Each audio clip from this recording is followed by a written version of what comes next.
Okay? Yes. Ready? A very good morning to all of you. And just I'm going to provide you about the chapter of narration. Okay? Just like see, narration. Narration एक word है Greek का, एक word है narration. और ये Greek के word जो है वह नरेट शब्द से बना हुआ है. नरेट शब्द से बना हुआ है नरेशन. और ये नरेट जो है वह क्या है, एक वर्ब है. और यही नरेट से बना हुआ है नरेशन. ठीक है. और यह नरेशन जो होता है, यह नरेशन यहाँ पे एक नाउन होता है. ठीक है. अब इस चीज को हमको ध्यान रखना है कि ये नरेशन है बेटा बहुत ही आसान होता है. नरेशन को चेंज करना बहुत आसान होता है. इसी नरेशन का दूसरा नाम है स्पीच. और इसी नरेशन का तीसरा नाम है स्टेटमेंट. ये सारी बात एक ही होते हैं. और इसी नरेशन को हम लोग क्या बोलेंगे, आर्ग्यूमेंट बोलेंगे. ARGUMENT argument. यानी हम इस नरेशन का अलग अलग नाम से हम इसको बुला सकते हैं, डिफरेंट नेम से इसको बुला सकते हैं. लेकिन अब सबसे बड़ी बात है कि यह नरेशन को हमको चेंज कैसे करना है. बच्चों के लिए एक सबसे बड़ी परेशानी क्या बन जाती है कि नरेशन को चेंज करना, कि नरेशन को हम चेंज कैसे करेंगे. तो बहुत ही आसान है नरेशन को चेंज करना, और आसानी तरीका से हम नरेशन को चेंज कर सकते हैं. नरेशन जो होता है यह एक स्टेटमेंट है, एक कथन है. जो कथन हम लोग जो कुछ भी बोलते हैं वो सारे की सारी नरेशन होती है. दूसरी बात क्या होता है कि नरेशन को एक चैप्टर होता है जिसको हम लोग कहते हैं ट्रांसफॉर्मेशन. जरा गौर करोगे इस बात को. ट्रांसफॉर्मेशन. और यह जो ट्रांसफॉर्मेशन है दैट मीन्स यह ट्रांसफर से बना हुआ है ट्रांसफॉर्मेशन. और ये ट्रांसफॉर्मेशन का मतलब होता है to change the form not the meaning. यानी ट्रांसफॉर्मेशन का मतलब होता है कि इसके फॉर्म को हम चेंज कर सकते हैं, इसका मीनिंग नहीं बदलना चाहिए. सपोज एग्जांपल फॉर दैट कि मान लो सहरसा के हम डीएम अभी हैं. ठीक है. अब यहां से मेरा ट्रांसफर हो गया पटना. तो क्या एक बात बताओ, क्या पटना जाकर के मैं वहां चपरासी बन जाऊंगा? जी नहीं, मैं चपरासी नहीं बनूंगा, मैं डीएम ही रहूंगा. बट मेरा हुआ क्या कि मेरा यहाँ पे सिर्फ सहरसा से ट्रांसफर हो गई पटना.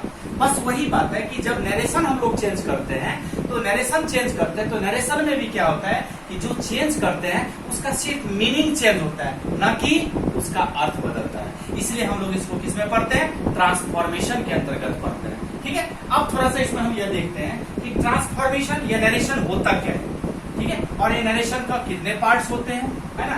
क्योंकि मैंने बताया कि नरेशन का मतलब होता है, नरेशन का अर्थ होता है स्पीच, यानी वाक्य, कोई सेंटेंस. ठीक. अब ये देखो, यही नरेशन का ये 2 पार्ट्स हुआ. एक पार्ट का नाम हुआ डायरेक्ट नरेशन, और एक पार्ट का नाम हुआ इनडायरेक्ट नरेशन. अब इसी डायरेक्ट नरेशन को हम डायरेक्ट स्पीच भी बोल सकते हैं, और इनडायरेक्ट नरेशन को इनडायरेक्ट स्पीच भी बोल सकते हैं. यानी that depends upon me what to say. That means whensoever just we are going to change direct narration to indirect narration, at that time we must understand everything else according to the subject. Whatsoever we have to understand, just you will have to understand on that time whensoever you are going to change the direct narration to indirect narration. In short, direct narration में हम लोग कहते हैं, इसको कहते हैं DN और इसको कहते हैं I. ठीक है. अब देखो बेटा, होता क्या है कि कभी कभी ऐसी कंडीशन होती है कि किसी भी चीज को डायरेक्ट नरेशन को यानी इनडायरेक्ट नरेशन को कोई एक नाम ऐसा होता है जो काफी पॉपुलर होता है, कोई एक ऐसा नाम होता है जो लोग नहीं जानते हैं. तो लोग ज्यादातर इसको डायरेक्ट नरेशन के नाम से जानते हैं, डायरेक्ट स्पीच से कम जानते हैं. लेकिन जहां कहीं पर भी अगर रह गया, सपोज क्वेश्चन में अगर ऐसा आ जाए कि change into speech, that means you will have to understand that you will have to change direct narration to indirect narration. अब इसको चेंज कैसे, यानी डीएन से आईएन को बदलना कैसे है, तो पहले यह समझ लेते हैं कि यह डीएन होता क्या है. मान लीजिए, सपोज कीजिए कि एक बच्चे को मैंने बोला, मान लो रोहन और सूरज 2 बच्चा मेरे पास पढ़ रहे हैं. रोहन आज मेरे पास पढ़ने आया, सूरज नहीं आया. ठीक है।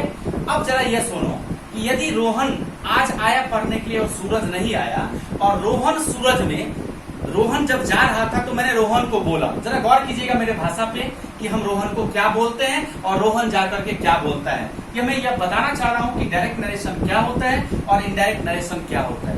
अगर मैं रोहन को बोला कि रोहन तुम जाओ सूरज को बोलना कि कल पढ़ने के लिए नहीं आएगा, ठीक है।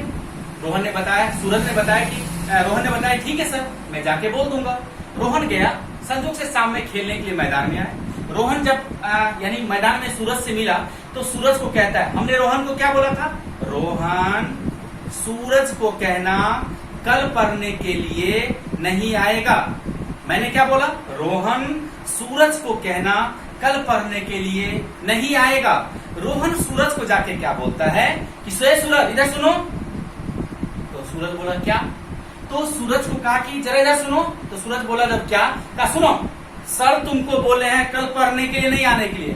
क्या जरा आप ही बताओ, क्या मैं उसको ये बोला था, मैं ये बोला था रोहन सूरज को बोलना कल पढ़ने के लिए नहीं आएगा। लेकिन रोहन क्या किया, उसको अपनी भाषा में बना करके और उसको यह बोला कि सर तुमको बोले हैं कल पढ़ने के लिए नहीं आने के लिए, जबकि यह बात हम नहीं बोले। हालांकि जो बात हम बोले वही बात बोला, लेकिन सिर्फ उसका बोलने का तरीका अलग था। दैट मीन्स डायरेक्ट नरेशन में क्या होता है, तो डायरेक्ट नरेशन में होता है कि जो वक्ता होते हैं, जो स्पीकर होता है, इसको डायरेक्ट नरेशन को हम लोग यहाँ पे बोलते हैं। यहाँ डीएन को मैं लिख रहा हूं डिफाइन करके, when the statement of the speaker,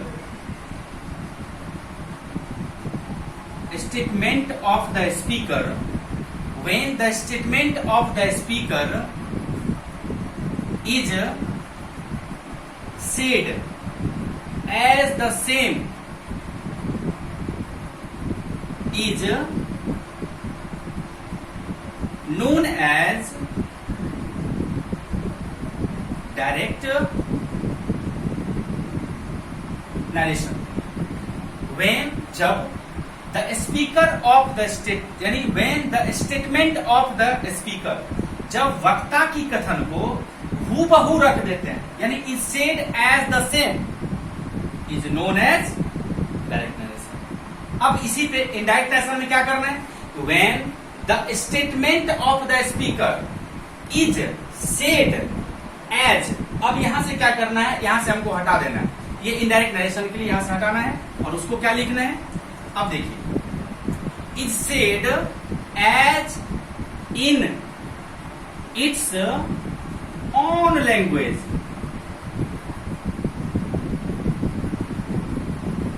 is known as, is known as indirect narration.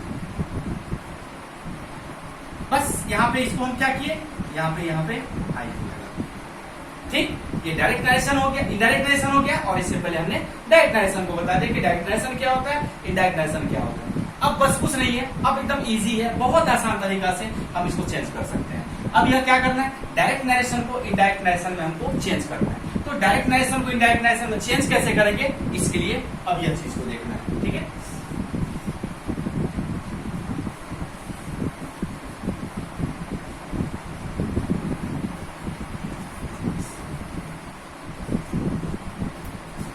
The rules of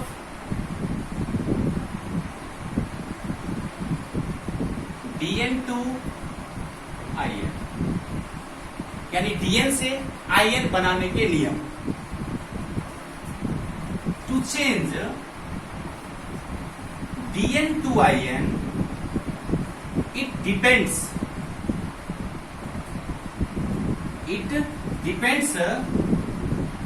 upon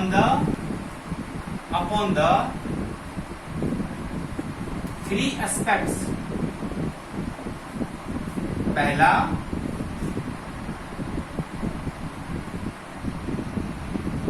change of persons, दूसरा चेंज ऑफ टेंसेस, तीसरा change of other parts of speech.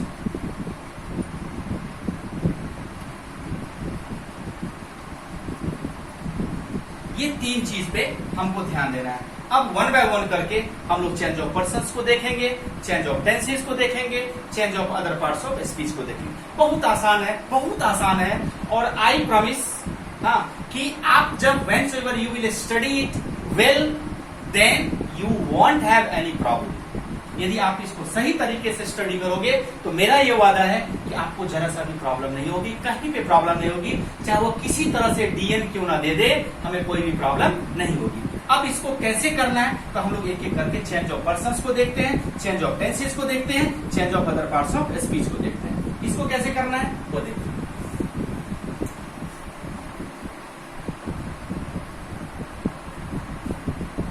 सबसे पहली बात है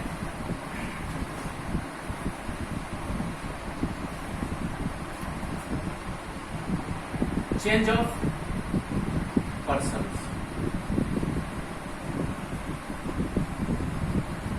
change of persons के लिए क्या करना है तो इसको बनाना है।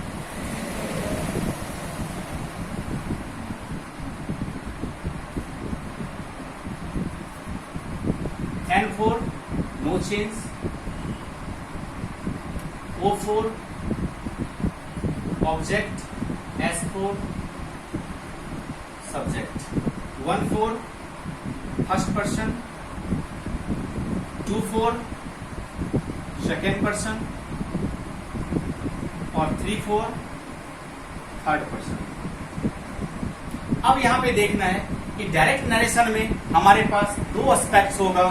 एक एस्पेक्ट का नाम है, एक चीज का नाम है, यानी डीएन से आईएन बनाने के लिए जब हम डीएन से आईएन बनाएंगे तो हमारे पास डीएन का जो मटेरियल होगा वो डीएन में क्या मिलेगा हमको, तो डीएन में हमको सबसे पहली बात है कि रिपोर्टिंग वर्ब और रिपोर्टेड स्पीच मिलेगा। इस बात को ध्यान रखना है, वो आईएन में नहीं मिलता है, वो डीएन में ही मिलता है। यानी डीएन में हमको मिलेगा रिपोर्टिंग वर्ब और रिपोर्टेड स्पीच। तो ये जो ऊपर वाला है यानी ये जो SON है यह हमको मिलेगा रिपोर्टिंग वर्ब में, रिपोर्टिंग वर्ब में, और यह जो मिलेगा वह मिलेगा रिपोर्टेड स्पीच में। ठीक, अब यह देखना है कि यह रिपोर्टिंग वर्ब और यह रिपोर्टेड स्पीच यह क्या होता है। जरा सा एक मिनट थोड़ा देर के लिए यहाँ पे देखते हैं। जैसे यह डीएन है तो देखिए यहाँ पे ये कॉमा, इन्वर्टेड कॉमा और यहाँ पे पूरा ब्लॉक है। तो ये इन्वर्टेड कॉमास के बाहर जो होता है, इन्वर्टेड कॉमास के बाहर जो होता है उसको हम लोग बोलते हैं रिपोर्टिंग वर्ब। यहाँ बच्चे कंफ्यूज करते हैं, वह कंफ्यूज क्या करते हैं, जस्ट अ मिनट मैं बताता हूं कि कंफ्यूज बच्चे क्या करते हैं। और रिपोर्टेड स्पीच जो होता है, रिपोर्टेड स्पीच यह पूरे यानी इन्वर्टेड कॉमास के भीतर में यहां से लेके यहां तक में जो कुछ भी दिया हुआ है ये सारे के सारे रिपोर्टेड स्पीच होता है। इसको हम लोग कहेंगे रिपोर्टेड स्पीच। यह हमको कहां मिलेगा, यह हमको मिलेगा डायरेक्ट नरेशन में। हम इसको इनडायरेक्ट नरेशन में खोजने के लिए जाएंगे, इनडायरेक्ट नरेशन में यह कदापि नहीं मिलेगा। तो अब यह रिपोर्टेड स्पीच, अब इसको यही रिपोर्टेड स्पीच, चूंकि स्पीच का मतलब होता है एक वाक्य, एक सेंटेंस, और यहाँ पे मैंने लिखा रिपोर्टिंग वर्ब, और रिपोर्टिंग वर्ब का मतलब हुआ कि उसमें सिर्फ हुआ वर्ब को इंडिकेशन करेगा। एक एग्जाम्पल के थ्रू मैं यह दिखला रहा हूं कि कौन सा रिपोर्टिंग वर्ब होगा और कौन सा रिपोर्टेड स्पीच होगा। जस्ट यहाँ नीचे में मैं एक एग्जाम्पल ले रहा हूं डीएन का। जैसे he said to me, comma, inverted comma, I am playing। अब देखिए यहां से यहां तक पूरा, यहां से यहां तक पूरा ये रिपोर्टेड स्पीच हुआ और इसमें रिपोर्टिंग वर्ब हुआ।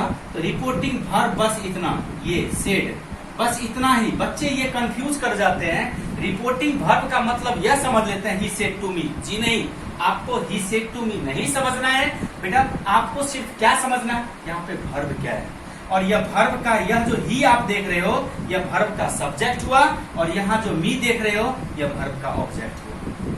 इस बात को हमेशा ध्यान रखना है क्योंकि ये बहुत बड़ी इंपॉर्टेंट चीज है और यहाँ बच्चे कंफ्यूज करते हैं। लेकिन इस आई एम प्लेइंग, यानी ये इन्वर्टेड कॉमास के अंदर में जो कुछ भी सेंटेंस लिखा गया है, सारे सेंटेंस को हम लोग क्या बोलते हैं, रिपोर्टेड स्पीच बोलते हैं। यानी ये सारा यहां से यहां सेंटेंस होगा वो रिपोर्टेड स्पीच का होगा। ठीक है ना। अब हम इसको जरा चर्चा कर रहे हैं।